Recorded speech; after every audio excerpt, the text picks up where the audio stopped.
ونستعينه ونستغفره ونؤمن به ونتوكل عليه ونعوذ بالله من شرور أنفسنا ومن سيئات أعمالنا من يهده الله فلا مضل له ومن يضلله فلا هادي له وأشهد أن لا إله إلا الله وأشهد أن محمدا عبده ورسوله أما بعد فإن خير الحديث كتاب الله وخير الهدي هدي محمد صلى الله عليه وسلم وشر الأمور محدثاتها وكل محدثة بدعة وكل بدعة ضلالة وكل ضلالة في النار. أعوذ بالله من الشيطان الرجيم. مثل الذين ينفقون أموالهم في سبيل الله كمثل حبة أنبتت 7 سنابل في كل سنبلة 100 حبة والله يضاعف لمن يشاء والله واسع عليم. تمام قسم کی تعریفات اور حمد و ثنا اللہ مالک الملک کے لیے ہیں، جو تمام کائنات کے خالق مالک اور رازق ہیں، جو اپنے بندوں پر بے شمار انعامات اور احسانات کرنے والے ہیں، جو ہمیشہ سے ہیں اور ہمیشہ ہی رہیں گے، نہ جن کی ذات میں کوئی شریک ہے نہ جن کی صفات میں کوئی شریک ہے۔ حمد و ثنا کے بعد لاکھوں کروڑوں درود و سلام ہو اس ہستی اقدس و مقدس پر کہ جن کا نام نامی اور اسم گرامی حضرت محمد رسول اللہ صلی اللہ علیہ وسلم ہے، جنہیں تمام کائنات کا ہادی، رہنما، مقتدا، پیشوا، رہبر، امام بنا کر بھیجا گیا، اور جن کے قلب اطہر پر اللہ رب العزت نے اپنی آخری کتاب حمید کو نازل فرمایا۔ حمد و ثنا اور درود و سلام کے بعد لاکھوں رحمتیں ہوں آپ کے صحابہ پر، امت کے ادیبوں پر، امت کے شہیدوں پر، کہ جن کی وجہ سے اسلام ٹھیک اور مکمل حالت میں ہم تک پہنچا۔ معزز سامعین گرامی قدر، آج خطبہ کے آخر میں جس آیت مبارکہ کو تلاوت کیا گیا ہے، اس کا اور رمضان کا آپس میں بہت گہرا تعلق ہے۔ رمضان جہاں پر گناہوں کی معافی کا سیزن ہے اور گناہ معاف کروانے کے جو طریقے اور طور اور اطوار اور جو باتیں آپ رمضان میں سنتے ہیں کہ ذکر الہی ہے، کلام حمید ہے، تراویحوں کا پڑھنا ہے، مسجدوں میں آ کے دروس قرآن میں حاضر ہونا، ایک ایک آیت سیکھنا 1-1 کروڑ کے صدقے سے بڑا اجر و ثواب ہے۔ اسی طرح جہنم سے آزادی کے لیے رمضان میں اللہ رب العزت کی راہ میں خرچ کرنا، یہ بھی بہت بڑی عبادت میں سے ہے، اور یہ عبادت انسان کو آگ سے بھی بچاتی ہے، جہنم سے بھی بچاتی ہے، اور اس کا اجر و ثواب کس قدر زیادہ ہے، آج اس حوالے سے چند گزارشات آپ کے سامنے رکھنی ہے۔ ایک عام سبزی والا ہو، ایک عام دکاندار ہو، آپ اس کے پاس جائیں، آپ اس کو کہ میں تمہیں 100 روپیہ دیتا ہوں، تم اس کے بدلے میں مجھے 1 کلو فلاں چیز دے دینا۔ اب جب ریٹ طے ہو جائے، آپ کو کوئی شک اور شبہ نہیں ہوتا کہ میں اس کو 100 روپیہ ادا کروں گا، یہ مجھے 1 کلو اس کے برابر میں سبزی دے دے گا۔ کسی قسم کا شک اور شبہ ہوتا ہے؟ ایک سبزی والا، اس کی حیثیت کیا ہے؟ اور دوسری طرف اللہ مالک الملک ہیں، جو آپ سے اور مجھ سے کیا تقاضا کر رہے ہیں؟ اللہ کہہ رہا ہے کون ہے جو مجھے قرض حسنہ دے، جو مجھے قرض دے میں اس کو واپس لوٹاؤں گا، میں اس کو واپس پلٹاؤں گا۔ اللہ رب العزت کتنا پلٹائیں گے؟ مثل الذین ينفقون اموالهم فی سبیل اللہ کمثل حبۃ انبتت 7 سنابل فی کل سنبلۃ 100 حبۃ۔ اللہ کہہ رہا ہے 1 روپیہ دینے والے کی مثال ایسے ہے، اس نے 1 دانہ زمین میں بویا، ادھر سے 7 کونپلیں نکلی، ہر کونپل کے اوپر 100 دانے لگے، 1 دانے کو اللہ قرآن پاک میں 700 سے ضرب دے رہا ہے۔ اللہ سے سچا وعدہ کسی کا ہو سکتا ہے؟ واللہ یضاعف لمن یشاء، اور اللہ رب العزت کہہ رہا ہے میری مرضی میں 700 لکھوں، 700 کر کے لٹاؤں، 700 کر کے پلٹاؤں، یا واللہ یضاعف لمن یشاء، اللہ اس سے بھی زیادہ پلٹانے پہ قادر ہے۔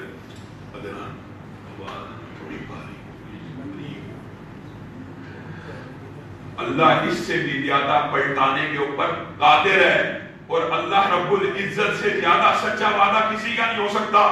صدقہ اور خیرات اللہ کی راہ میں خرچ کرنا رمضان کے مہینے اور غیر رمضان کے مہینے میں ہم کیوں کہتے ہیں خرچ زیادہ کرنا چاہیے؟ کیونکہ رمضان کے اندر پہلے بھی، پچھلے جمعوں میں بھی اور دروس میں بھی آپ کے سامنے یہ بات رکھی جا چکی ہے کہ رمضان کے مہینے میں عام نیکی کا اجر بڑھ جاتا ہے، اور اس کی دلیل رمضان میں عمرہ کرنے کی آپ لوگوں کے سامنے رکھی تھی۔ ایسے ہے گویا نبی کریم صلی اللہ علیہ وسلم کے ساتھ حج کرنا ہے، رمضان کے اندر صدقہ کرنا غیر رمضان، دونوں اجر و ثواب کا باعث ہے۔ ایک مرتبہ ایک آدمی نے بادل سے، صحیح حدیث آپ کے سامنے رکھ رہا ہوں، بادل سے آواز سنی کہ اے بادل تو فلاں فلاں ابن فلاں شخص کے باغ میں جا اور وہاں پر بارش برسا۔ بندے کو بڑا تعجب ہوا کہ بادل میں سے آواز آ رہی ہے۔ بندہ بادل کے تعاقب میں نکل گیا، کیا دیکھتا ہے کچھ دیر بعد ایسی جگہ پہ پہنچا ہے دائیں ہاتھ بھی بنجر زمین، بائیں ہاتھ بھی بنجر زمین، آگے بھی بنجر پیچھے بھی بنجر زمین ہے، درمیان میں ایک بہت بڑا خطہ ہے جو لہلہار ہے، جو سرسبز ہے، جو شاداب ہے۔ بندہ بڑا حیران ہوتا کہ ارد گرد ساری کھیتیاں ویران ہیں، بادل کا ٹکڑا یہ سبز کھیتی کے اوپر جا کے کھڑا ہو گیا، اور پھر وہاں پہ نہ صرف کھڑا ہوا، پانی کو برسانا شروع کر دیا۔ اب بندے کے تعجب کی انتہا نہ رہی، اس نے کہا میں اس کے مالک کو ضرور ملوں گا۔ مالک کو بلایا، پوچھا میں نے فلاں جگہ پہ کھڑا تھا، بادل کے ٹکڑے میں آواز سنی، تیرا نام سنا کہ تیرے باغ میں جا کے بارش کو برسا۔ وہ بندہ اللہ کا شکر ادا کرنا شروع ہو گیا۔ اس بندے نے اس سے پوچھا کرتے کیا ہو، مجھے کوئی کلیہ تو بتاؤ کہ ہر طرف ویرانی ہے، ایک لمبا چوڑا صحرا ہے، اکیلا تمہارا کھیت سرسبز و شاداب ہے۔ وہ بندہ کہتا ہے کلیہ بتا رہا ہے آپ کو اور مجھے، ہم 2.5% دینے کے اوپر ماتا تیار نہیں ہے، ہمیں 2.5% بہت بڑا تاوان اور جرمانہ لگتا ہے۔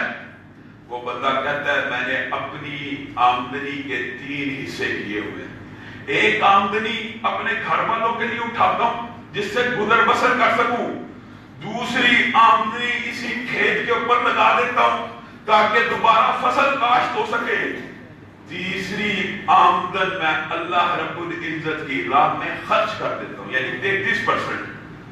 اب ہوتا کیا ہے، میں صرف اللہ کا نام لے کے بیج ڈالتا ہوں، میرے ساتھی دائیں والے بھی بائیں والے بھی شوق و رغبت سے کھیتی باڑی کرتے ہیں، لیکن جس وقت میں بیج ڈالتا ہوں، نہ پانی لگاتا ہوں، نہ سینچتا ہوں، آسمان سے بادل کا ٹکڑا آتا ہے، میرے کھیت کے اوپر پانی برسا کے چلا جاتا ہے۔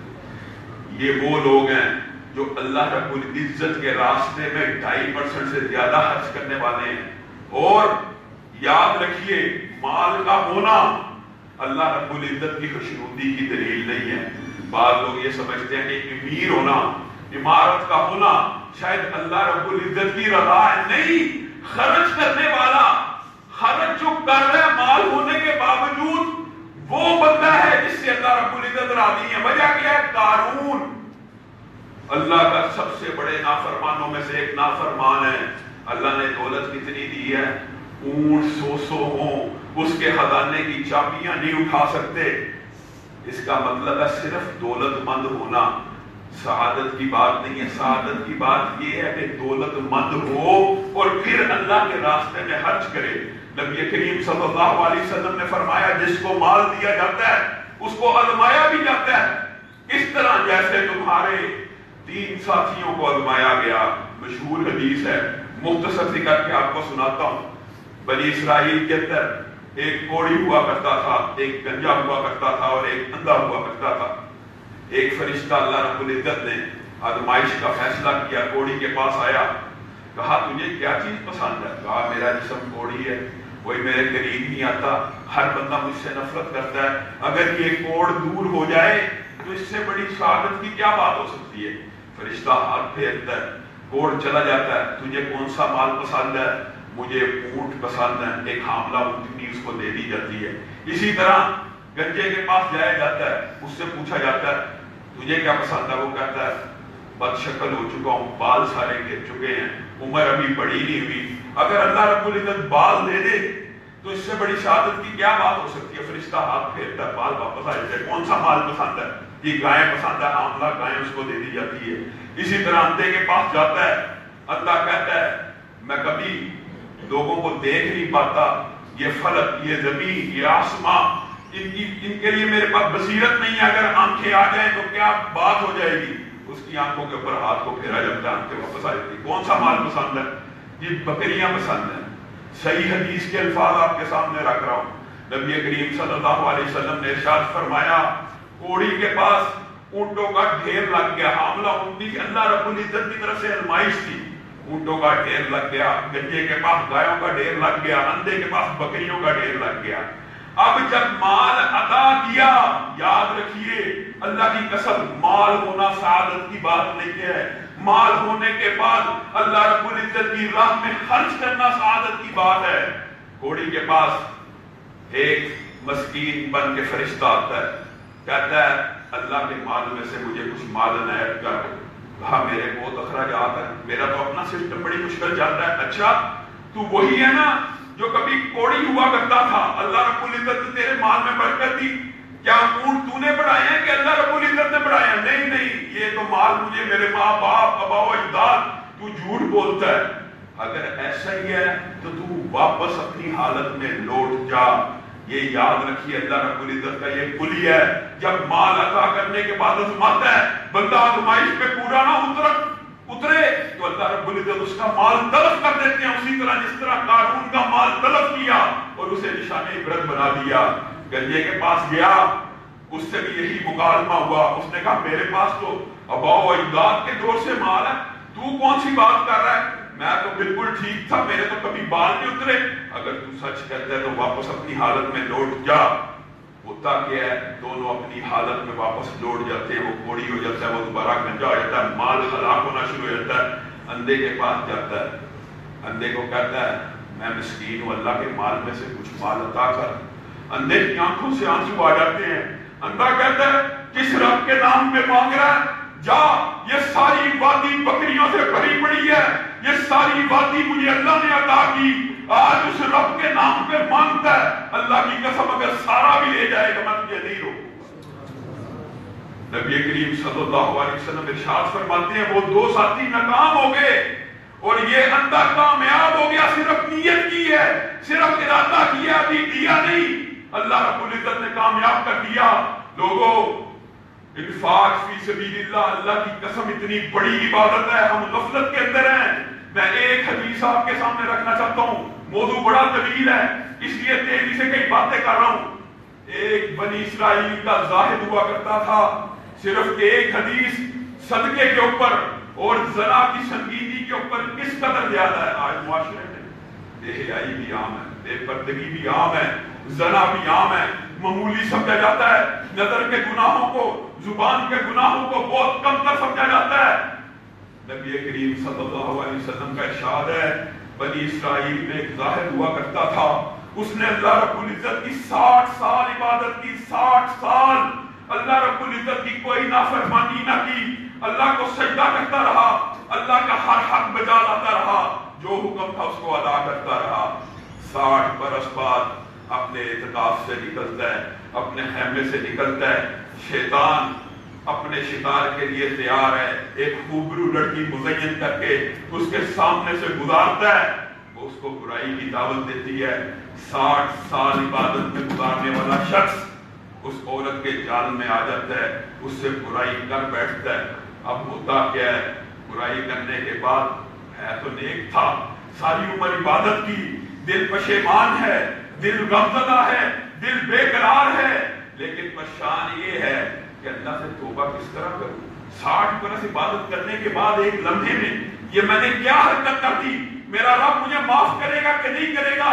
ایک فقیر گزرتا ہے، اس سے اللہ کے نام پہ مانگتا ہے، کہتا ہے میرے پاس کچھ بھی نہیں، صرف 1.5 روٹی بچی ہے، میں نے اپنا ساز و سامان جتنا بھی رکھا تھا عبادت کے لیے سب ختم ہو چکا، یہ 1.5 نان ہے، یہ 1.5 روٹی ہے، تو نے اللہ کے نام پہ مانگا ہے، میں اللہ سے بڑا شرمندہ ہوں، لیکن میں تجھ سے روٹی اور نان روک نہیں سکتا، یہ لے جا۔ صحیح حدیث کے الفاظ ہیں، زنا کی سنگینی کے اوپر بھی غور کیجئے، نبی کریم صلی اللہ علیہ وسلم نے ارشاد فرمایا اس بندے کا نامہ اعمال تولا جائے گا. اور نبی کریم جب یہ بات کرتے ہیں کہ تولا گیا، اس سے مراد یہی ہوتی ہے کہ تولا جائے گا. نبی کریم نے فرمایا اس بندے کا نامہ اعمال تولا گیا. ایک طرف 60 سال کی عبادت کو رکھا گیا، دوسری طرف چند منٹ کے زنا کو رکھا گیا. صحیح حدیث کے الفاظ میں نبی کریم صلی اللہ علیہ وسلم ارشاد فرماتے ہیں 60 سال کا پلڑا ہلکا ہو گیا، زنا کا پلڑا بھاری ہو گیا. لوگوں کیا ہو گیا؟ ایک وقت کا زنا 60 برس کی عبادت کو کھا جاتا ہے. اور پھر جب بندہ اپنے اعمال کی اتنی ہلکا پن دیکھتا ہے، اپنے اعمال کو اس طرح جاتا ہوا دیکھتا ہے، ایک روٹی اور آدھی روٹی، 1.5 روٹی کا ٹکڑا نامہ اعمال میں دائیں ہاتھ پہ رکھ دیا جاتا ہے. حدیث کے الفاظ ہیں ابھی روٹی کا ٹکڑا رکھنے کی دیر ہوتی ہے، زنا کا پلڑا اتنا ہلکا ہو جاتا ہے کہ آسمان کو لگ جاتا ہے، اور روٹی کا پلڑا اتنا بھاری ہو جاتا ہے کہ زمین کو لگ جاتا ہے. لوگوں اللہ کی قسم انفاق فی سبیل اللہ گناہوں کو کھانے والا ہے. نبی کریم صلی اللہ علیہ وسلم نے ارشاد فرمایا ہر شخص کل قیامت کے دن اپنے صدقے کے سائے میں ہوگا. کتنی عظیم حدیث ہے، کتنا سچا وعدہ ہے. جس دن کوئی سایہ نہیں ہوگا اس دن صدقہ انسان کے اوپر سایہ کیے ہوگا. اور اسی پر بس ہے نہیں، اللہ کی قسم جو اس طرح صدقہ کرے کہ ایک ہاتھ کو خبر نہ ہو دوسرے ہاتھ نے کتنے پیسے دیے ہیں. نبی کریم صلی اللہ علیہ وسلم نے ارشاد فرمایا اس بندے کو صدقے کے سائے کی ضرورت نہیں، اس کو میرے عرش کا سایہ نصیب ہوگا. صرف ایک مرتبہ ایسا انفاق کرو تو صحیح کہ دایاں ہاتھ بائیں ہاتھ کے خرچ کرنے سے غافل ہو، اس کو پتہ ہی نہ چلے میں نے کتنا انفاق کیا ہے. یاد رکھیے، اور انفاق فی سبیل اللہ ایسی عبادت ہے. بعض عبادتیں جن کے اندر ظاہری طور پہ کچھ تکلاوا ہوتا ہے، جیسے باجماعت نماز کے اندر بندہ آتا ہے، ہلکا پھلکا انسان کے دل میں ریاکاری بھی آ سکتی ہے، لیکن اس میں قدرتی ایک دکھلاوا ہے کہ انسان مسجد میں آ رہا ہے لوگ دیکھ رہے ہیں، حج میں جا رہا ہے لوگ دیکھ رہے ہیں. عبادات کے اندر ریاکاری کی اجازت نہیں ہے الا یہ کہ جو خود بخود ظاہر ہوں. لیکن ایک عبادت بلکہ 2 عبادتیں اصل میں جن کو اعلانیہ کرنا اس کا حکم قرآن پاک میں موجود ہے، ان میں سے ایک عبادت انفاق فی سبیل اللہ ہے. اللہ کی قسم اللہ رب العزت جو ریاکاری کی وجہ سے کوئی عبادت قبول نہیں کرتا کہ بندے کو دکھا رہا ہے، بندے کے لیے کی ہے تو اسی سے اجر دے دے. لیکن انفاق فی سبیل اللہ ایسی عبادت ہے. اللہ رب العزت کہتا ہے کہ مال کو خرچ کرو، رات میں دن میں سرًا و علانیہ، خفیہ بھی کرو لیکن کچھ اعلانیہ بھی کرو. اعلانیہ کرنے کی حکمتیں بہت زیادہ ہیں. نبی کریم صلی اللہ علیہ وسلم کی حدیث کا غور مطالعہ کیا جائے تو پتہ چلتا ہے اعلانیہ کرنے سے لوگوں میں رغبت پیدا ہوتی ہے، اعلانیہ کرنے سے دوسرے کا شوق بڑھتا ہے، اعلانیہ کرنے سے جس نے صدقہ نہیں کرنا ہوتا اس کے اندر بھی امنگ و آرزو پیدا ہوتی ہے. وجہ کیا ہے؟ نبی کریم صلی اللہ علیہ وسلم نے فرمایا 2 بندے ہیں جن کے اوپر رشک کیا جا سکتا ہے. ایک قرآن پڑھنے والا، اللہ کا ذکر کرنے والا، اللہ کے ذکر میں محو رہنے والا. دوسرا اللہ رب العزت کی راہ میں خرچ کرنے والا. اس کے اوپر رشک کیا جا سکتا ہے کہ اللہ نے اسے مال دیا، یہ ہر وقت اللہ ہی کی راہ میں خرچ کرتا رہتا ہے. تو یہ عبادات جن کا کلیہ اور قاعدہ آپ کو ہمیشہ سمجھایا جاتا ہے کہ ریاکار کی عبادت قبول نہیں ہے، لیکن انفاق فی سبیل اللہ ایسی عبادت ہے جس کو اگر اعلانیہ بھی کیا جائے اللہ رب العزت قبول فرما لیتے ہیں. اور نبی محترم، نبی مکرم اپنی ان کی زندگی کے اندر انفاق فی سبیل اللہ کے اتنے پہ در پہ واقعات ہیں. اگر صرف نبی کریم صلی اللہ علیہ وسلم کی سیرت کے واقعات آپ کے سامنے رکھنا شروع کیے جائیں تو وقت کم پڑ جائے. میں چند واقعات کی طرف صرف اشارہ کرنا چاہتا ہوں. نبی کریم صلی اللہ علیہ وسلم کے بعد ایک صحابی آئے، اسلام کو قبول کر لیا. کہا آقا میں نے اسلام کو قبول کر لیا، میرے لیے کیا ہے؟ نبی کریم صلی اللہ علیہ وسلم کہتے ہیں آپ کے لیے کیا چاہیے؟ کہا آپ یہ جو بکریاں کھڑی ہیں مال غنیمت اتنا زیادہ آیا ہوا ہے. صحیح حدیث کے الفاظ ہیں 2 پہاڑوں کے درمیان سینکڑوں کی تعداد میں بکریاں کھڑی تھی.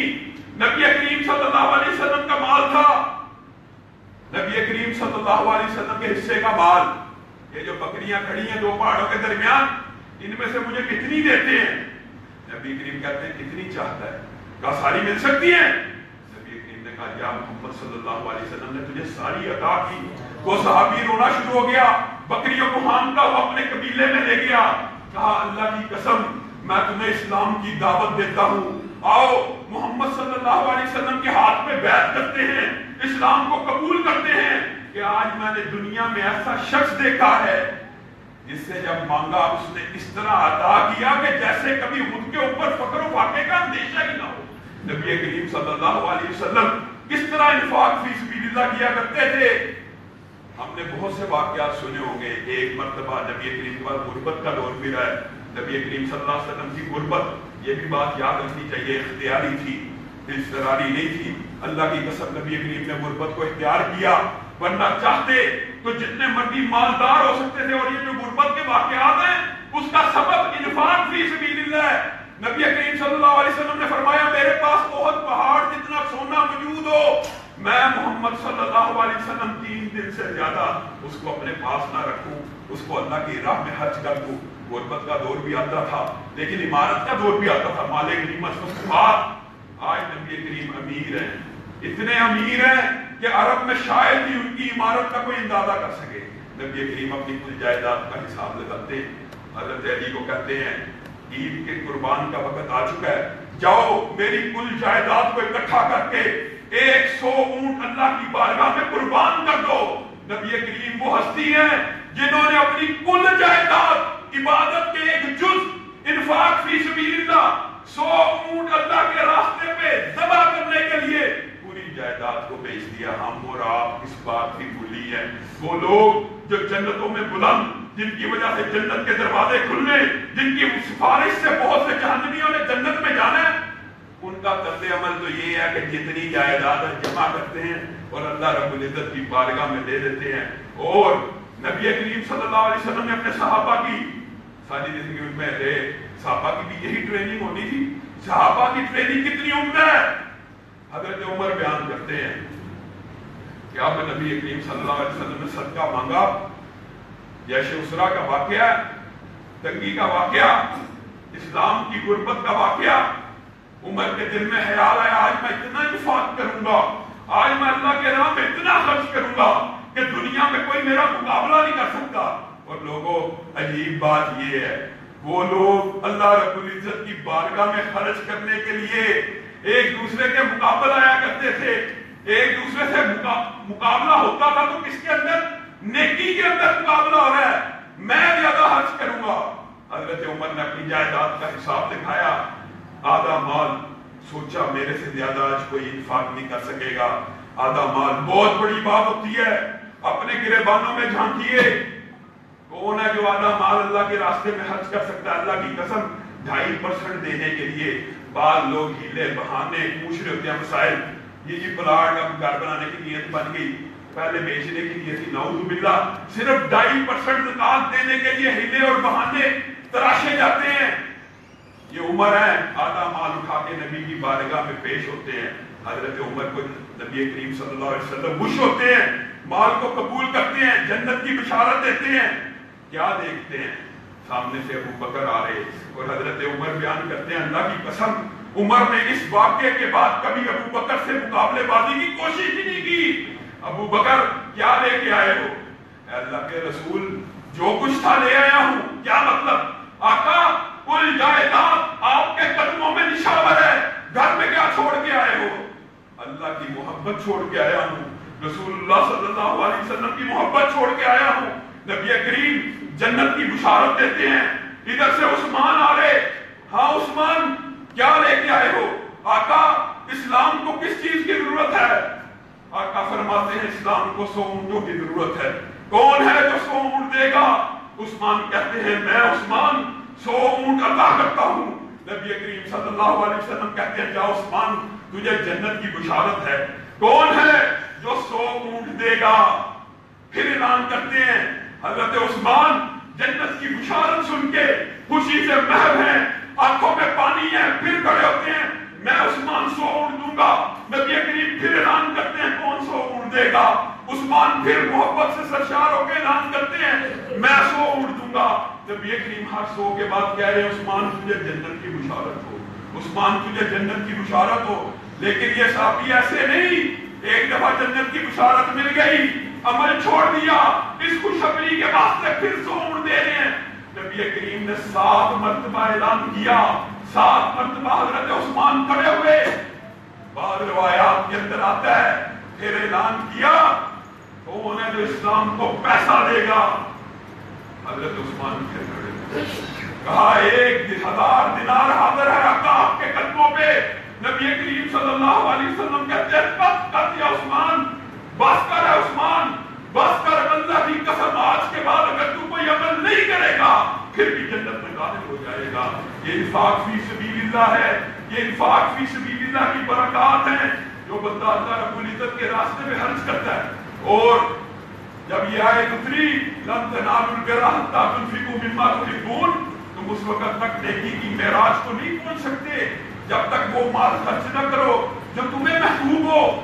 اور اللہ کی قسم اپنے نفس کو پچھوکتے لگانے کے لیے، اپنی نفس کی تطہیر کے لیے، اپنے نفس کے تزکیے کے لیے قرآن کی اس آیت پہ غور کیجیے، خذ من اموالہم صدقہ، ان کے مالوں میں سے صدقے کو حاصل کیجیے، کس لیے؟ تاکہ پاکیزہ ہو جائیں، تاکہ نفس کی آلودگی ختم ہو جائے۔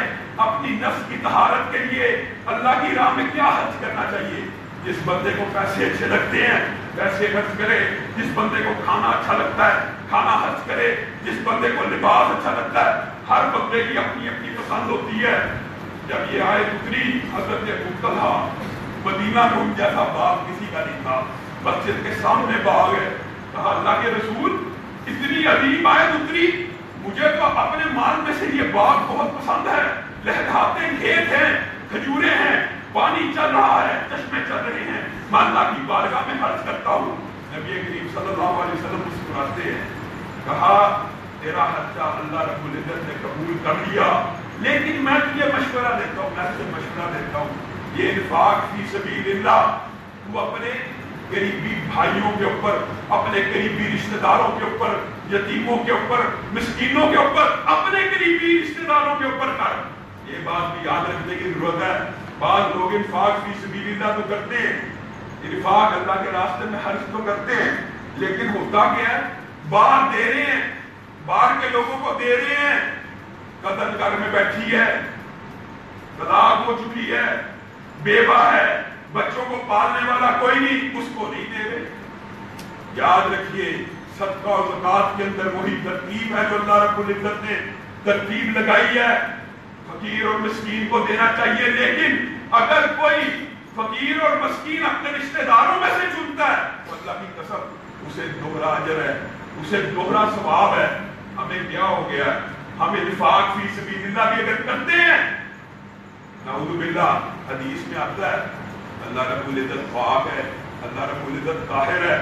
صدقے اور انفاق کی بات شرائط بھی ہیں، موضوع بڑا طویل ہے، ایک تیزی سے آپ کے سامنے رکھتا ہوں۔ اللہ رب العزت کی بارگاہ میں گھٹیا مال صدقہ نہیں کرنا چاہیے، گھٹیا مال ویسے کسی کو دو، نیکی اللہ تعالیٰ تو لکھتا ہے فَمَن يَعْمَلْ مِثْقَالَ ذَرَّةٍ، ذرے برابر نیکی بھی لکھی جانی ہے، لیکن پہنے ہوئے کپڑے، پہنے ہوئے جوتے اللہ کی راستہ میں صدقہ کر کے اس کو زکوٰۃ میں سے کاٹ لینا، یہ کوئی طریقہ کار نہیں ہے۔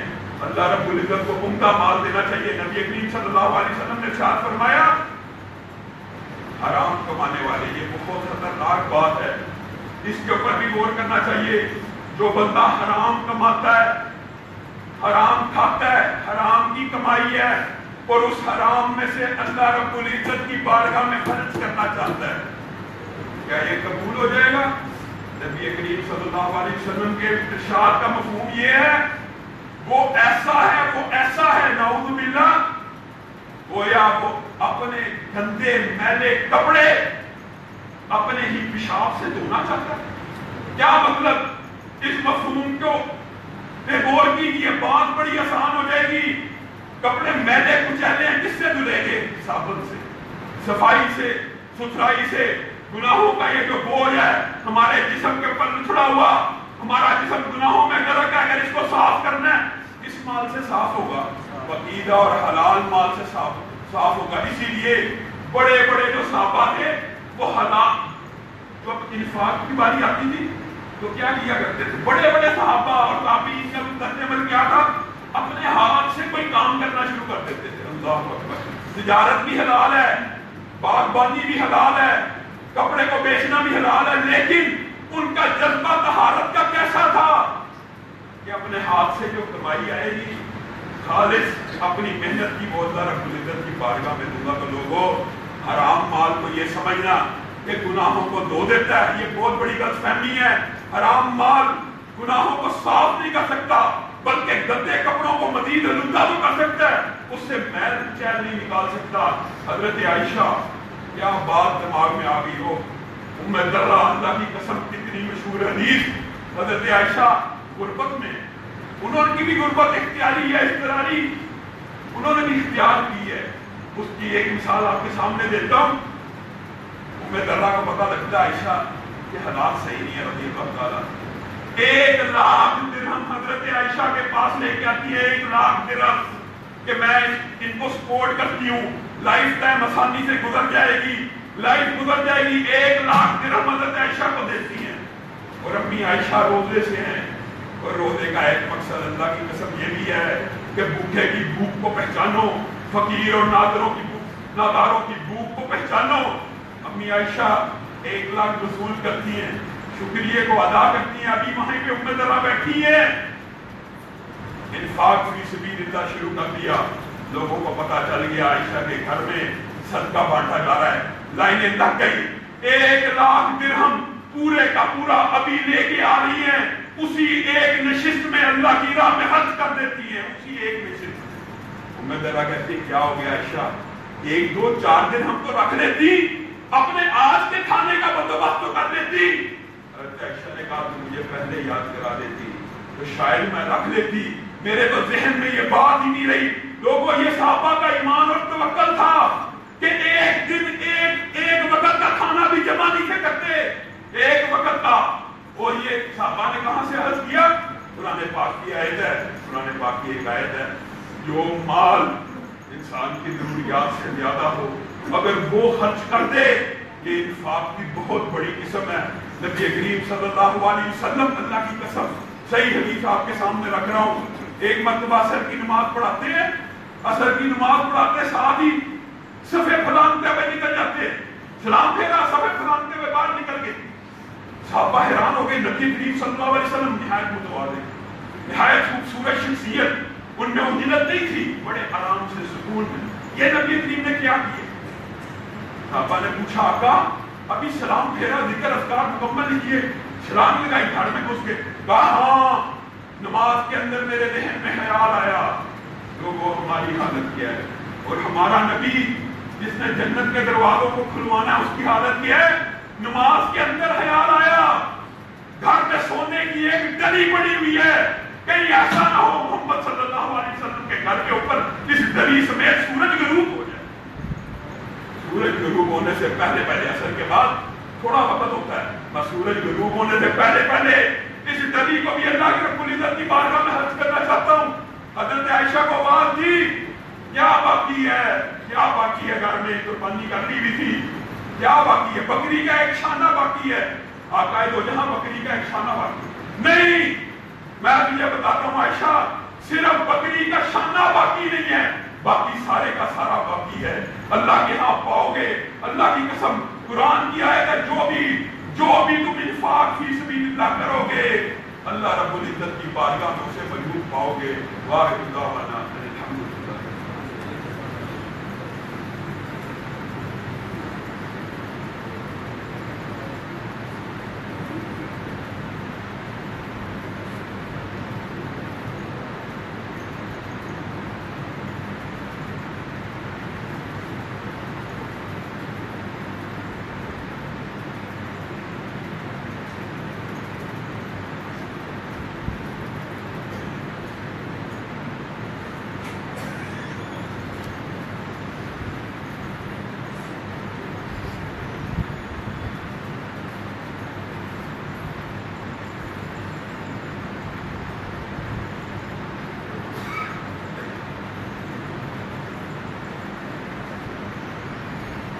إن الحمد لله نحمده ونستعينه ونستغفره ونؤمن به ونتوكل عليه ونعوذ بالله من شرور أنفسنا ومن سيئات أعمالنا من يهده الله فلا مضل له ومن يضلل فلا هادي له وأشهد أن لا إله إلا الله وأشهد أن محمدا عبده ورسوله أما بعد فإن خير الحديث كتاب الله وخير الهدي هدي محمد صلى الله عليه وسلم وشر الأمور محدثاتها وكل محدثة بدعة وكل بدعة ضلالة وكل ضلالة في النار. معزز سامعین گرامی قدر، صدقہ اور انفاق فی سبیل اللہ بہت طویل موضوع ہے، اسی کے اندر زکوٰۃ وغیرہ بھی شامل ہے، لیکن صدقے کے حوالے سے متعدد روایات کو ایک دو جملوں میں آپ کے سامنے بیان کرتا ہوں. صدقہ آنے والے حادثے کو ٹالتا ہے، یہ بھی مفہوم حدیث. صدقہ آنے والے حادثات کو ٹال دیتا ہے. جو اللہ رب العزت نے حادثہ کتابت تقدیر والے دن لکھا، اس دن جب فرشتہ اس کے اوپر عمل کرنے آتا ہے تو اللہ رب العزت کہتا ہے نہیں، یہ کارڈ کیا گیا، اس نے فلاں وقت میں صدقہ کیا تھا، اس کے بدلے میں اس کا یہ عذاب، اس کا یہ ایکسیڈنٹ، اس کی یہ آزمائش ختم کر دی. آگے یہ صدقہ قبر کے اندر انسان سے کیا معاملہ کرتا ہے؟ جس وقت نہ کوئی بھائی کام آنا ہے، نہ بیوی بچے نے کام آنا ہے، قبر کے اندر اللہ کی قسم ایسی تنہائی ہے کسی نے کام نہیں آنا، اس دن صدقہ اللہ رب العزت سے لڑتا ہے. اگر عذاب آنے کی کوشش ہوتی ہے، پاؤں کے پاس آ جاتا ہے، سر سے آتا ہے، سر کے پاس آ جاتا ہے، دائیں سے آتا ہے، دائیں آ جاتا ہے. صدقہ انسان کو قبر کے عذاب سے بچاتا ہے، حشر کی گرمی سے بچاتا ہے، عرش کا سایہ نصیب کرتا ہے. صدقے کے بارے میں بہت سی احادیث اور بھی مروی ہیں. میں آپ کی توجہ اب دوسری بات کی طرف کروانا چاہتا ہوں. صدقے کو ضائع کرنے کے اندر ایک نہایت اہم بات ہے جو معاشرے میں عام، ویسے باتیں زیادہ ہیں لیکن ایک بات کی طرف آپ کی توجہ مبذول کروانا چاہتا ہوں. لا تبطلوا صدقاتکم، جب اللہ کے راستے میں پیسہ دے دو، جب اللہ کے راستے میں انفاق فی سبیل اللہ کر دو، پھر اپنے اس انفاق کو ضائع نہ کرو، اس کو خراب نہ کرو. اللہ ضائع کیسے ہوتا ہے؟ بالمن والاذى. ہاں، 10 سال پہلے ایک بندے کو 10,000 دیا، 10 سال بعد آیا پاس تو یہ کہنا 10 سال پہلے یاد ہے تجھے 10,000 دیا تھا، صرف اتنا کہنے سے اللہ کی راہ میں کیا گیا ہے، صدقہ ضائع ہو جاتا ہے. اور اس قسم کا صدقہ نہیں کرنا چاہیے کہ بعد میں کسی کو پریشان جتلایا جائے یا اس کے منہ پہ ماری جائے. اور ایک اور اہم بات بہت ضروری ہے، ہمارے معاشرے میں افراط و تفریط کس قدر زیادہ ہے. میں یہ نہیں کہتا کہ مریضوں کی مدد نہیں کرنی چاہیے، یہ بات نہیں ہے، لیکن صدقے اور زکوٰۃ کے جو مصارف قرآن میں بیان ہوئے ہیں ان کے اوپر غور کرنا چاہیے. یہ کیا عجیب معاملہ ہے، صدقہ زکوٰۃ دینے کی باری آتی ہے جی ہسپتال کو دیں گے. میں انکار نہیں کرنا چاہتا، لیکن ہسپتال اور صحت کس کی ذمہ داری ہے؟ حکومت کی ذمہ داری ہے. اللہ کی قسم صدقہ اور زکوٰۃ یہ مساجد چلانا یہ بھی اصل میں حکومت کی ذمہ داری ہوتی ہے. لیکن آپ کو پتہ پاکستان کے اندر مساجد اور مدارس ایسے ہیں ہی نہیں جن کی حکومت سرپرستی کرے. یہ مساجد و مدارس، یہ طلباء، یہ مساکین، یہ غرباء، یہ فقراء آپ کے صدقات و زکوٰۃ کے ساتھ مستحق ہے. اللہ کی قسم ہسپتالوں کو ڈونیشن دینا، ہسپتالوں کو لاکھوں روپے دینا، جو کام ہی گورنمنٹ کا ہے، جو گورنمنٹ نے اپنے بجٹ کے اندر لاکھوں کروڑوں روپے ان کے لیے رکھے ہیں، آپ اس مد میں خرچ کرتے ہو. سوچنا چاہیے کہ کیا انفاق فی سبیل اللہ کے جو مصارف اللہ رب العزت نے بیان کیے ہیں اس کے تحت یہ بات آتی ہے کہ نہیں. اور ایک اور بات آپ کے سامنے رکھنا چاہتا ہوں، بہت اہم اعلان ہے اور خوشخبری کی بات یہ ہے کہ محترم ڈاکٹر فضل الہی حافظہ اللہ انشاءاللہ اسی پیر کو عصر کے بعد یہاں پہ درس قرآن و حدیث ارشاد فرمائیں گے. آپ سب ساتھیوں نے خود بھی آنا ہے، اپنے دوستوں کو بھی لے کے آنا ہے. اللہ کی قسم اللہ کے لیے محبت کرنا یہ بہت بڑے اجر و ثواب کی بات ہے. جو بندہ اللہ کے لیے محبت کرتا ہے کل قیامت کے دن نور کے ایسے ممبر، جنت میں ایسے مقام ملیں گے کہ صحابہ نہیں، انبیاء اولیاء ان مقامات پہ رشک کریں گے. آپ کے پاس دور حاضر کا ایک بہت بڑا محدث آ رہا ہے، اللہ کی قسم ان کی مثال اب ایسے ہو چکی ہے. مسجد النبوی میں جا کے جب درس دیتے ہیں ہزاروں لوگ امٹ آتے ہیں. کسی شہر میں جائیں صرف دیدار کرنے کے لیے، صرف زیارت کرنے کے لیے شہر کے کوچہ بازار تنگ پڑ جاتے ہیں. ان کی زندگی کو دیکھ کے اللہ کی قسم امام بخاری کی زندگی یاد آ جاتی ہے. وہ یہاں پہ آ رہے ہیں اور بدقسمتی کی بات یہ ہو کہ محدث اتنا بڑا آپ کے پاس آ رہا ہو اور آپ لوگ اس کی زیارت کے لیے نہ آئیں. اسی طرح فجر کے بعد یہاں پہ علماء کے دروس ہوتے ہیں. عجیب بات یہ ہے صرف گنتی کے چند دن ہیں، یہ گنتی کے چند دنوں میں بھی آپ لوگ ایک دم سستی اور کاہلی کا مظاہرہ کر دیتے ہیں. رات کو تراویح کے بعد دروس ہوتے ہیں. کن لوگوں کے لیے؟ آپ کے لیے. ایک آیت کو سمجھنا 1 کروڑ سے زیادہ حج کرنے کے برابر ہے. آپ لوگوں کے لیے یہ مجالس بپا کی جاتی ہیں اور آپ لوگ اس میں سے غیر حاضر ہو جاتے ہیں. افسوس کی بات ہے رمضان کے کچھ ایام باقی ہیں، ابھی بھی کچھ دن باقی ہیں. ان کے اندر آئے، مسجدوں کو بھرے. جو بندہ اللہ کی مسجدوں کو بھرتا ہے اللہ اس کے گھر کو آباد کر دیتا ہے. آپ سب لوگ تراویح کے بعد بھی آیا کریں اور فجر کے بعد انشاءاللہ ہر ہفتے آپ کو پتا ہے حافظ ابتسام علی صاحب کا درس ہوتا ہے، اتوار کو قاری دہیق صاحب کا، پیر کو اشتیاق مولوی صاحب. ہر روز فجر کے بعد صرف 20 منٹ کا درس ہو رہا ہے. ہر روز تراویح کے بعد 20 منٹ کا خلاصہ قرآن ہوتا ہے. کبھی اس میں دعا بھی ہو جاتی ہے. آپ لوگ شوق و رغبت سے آیا کریں، جوک در جوک آیا کریں. سبحان ربک رب العزت عما یصفون وسلام علی المرسلین والحمد للہ.